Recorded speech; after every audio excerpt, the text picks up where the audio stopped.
Hello बच्चों, let's read the question and the question says that a conductor of length L is rotated about one of its ends at constant angular speed omega in a plane perpendicular to a uniform magnetic field B. Plot graphs to show variations of the EMF induced across the ends of the conductor with angular speed omega and length of the conductor L। तो सवाल में बोल रहा है कि एक conductor है L जिसका लंबाई L है और उसको एंगुलर स्पीड ओमेगा से रोटेट कर रहे हैं यूनिफॉर्म मैग्नेटिक फील्ड में, और वो मैग्नेटिक फील्ड जो है वो perpendicular to the plane of rotation है। तो सवाल में पूछा गया कि EMF का जो वेरिएशन है एंगुलर स्पीड से और लेंथ ऑफ द कंडक्टर से उसको प्लॉट करने के लिए। तो ये सवाल में जो की कॉन्सेप्ट लगेगा, की कॉन्सेप्ट वो है कि EMF इज इक्वल टू होता है V cross B dot DL।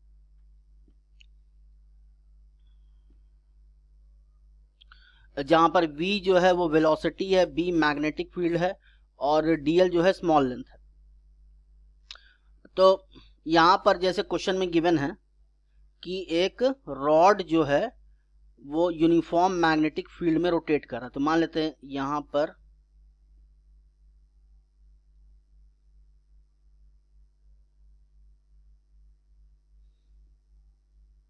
एक रॉड है जिसका कि लंबाई गिवन है कितना L। तो मैग्नेटिक फील्ड जो है इसके परपेंडिकुलर है, मतलब यहां पर जो क्रॉस डायरेक्शन में मान लेते हैं मैग्नेटिक फील्ड है, और ये जो प्लेन ऑफ के जो प्लेन ऑफ द लूप के अंदर जा रहा है।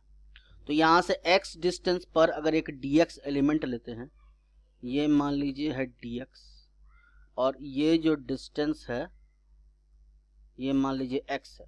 तो x डिस्टेंस पर अगर dx एलिमेंट लेते हैं और ये इसका रोटेशन जो है मान लेते हैं एंटी क्लॉकवाइज डायरेक्शन में, तो इसका वेलोसिटी का जो डायरेक्शन होगा वो इस डायरेक्शन में होगा।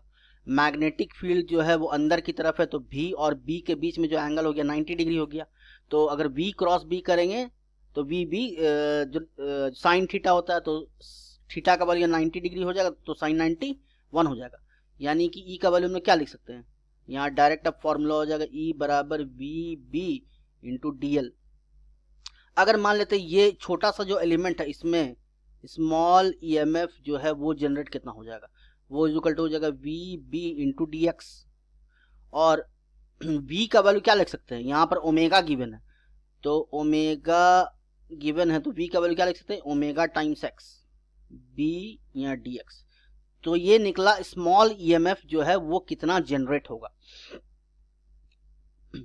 तो हम D इक्वल टू इसको अगर लिख दें ऐसे ओमेगा BX DX है ना, तो पूरे रॉड में EMF जो है वो कितना जनरेट होगा उसको निकालने के लिए हम जो दोनों तरफ इंटीग्रेट करना पड़ेगा, जो ना पूरा इंटायर रॉड में, यानी 0 से जो है लेकर के L तक। तो हम E बराबर क्या लिख सकते हैं, इंटीग्रेशन ओमेगा BX DX और लिमिट होगा पूरा इंटायर रॉड यानी 0 से L। तो इसको अगर इंटीग्रेट करेंगे तो ओमेगा BX स्क्वायर बाई 2 हो जाएगा, और इसका लिमिट है 0 से L।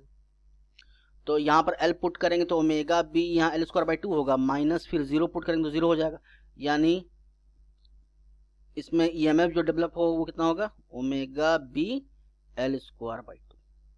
ये हो गया EMF जो ना डेवलप करेगा।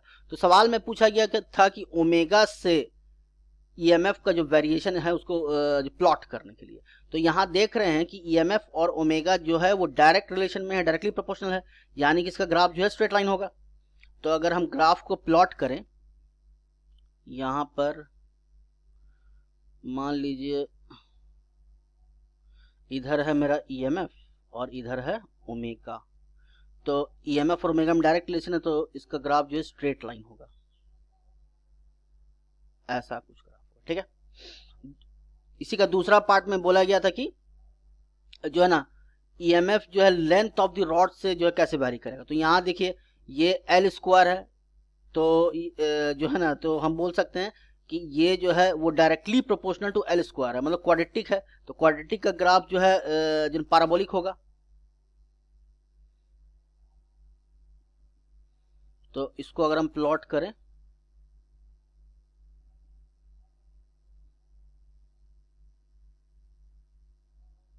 इधर ईएमएफ, इधर लेंथ ऑफ द रॉड, तो ये वाला ग्राफ जो है पैराबोलिक होगा और वो कनकेव अपवर्ड डायरेक्शन में होगा, यानी कि जैसे जैसे लेंथ बढ़ा रहे ईएमएफ जो है ज़्यादा स्पीड से बढ़ेगा। तो कुछ ग्राफ जो है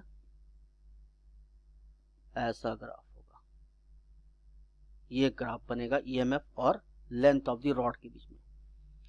तो ईएमएफ ओमेगा से वो डायरेक्ट वेरिएशन में, तो इसका रिजल्ट स्ट्रेट लाइन हुआ और ये पैराबोलिक हुआ। Hence the final result is for omega it is a straight line, and for length of the rod it is a parabolic curve.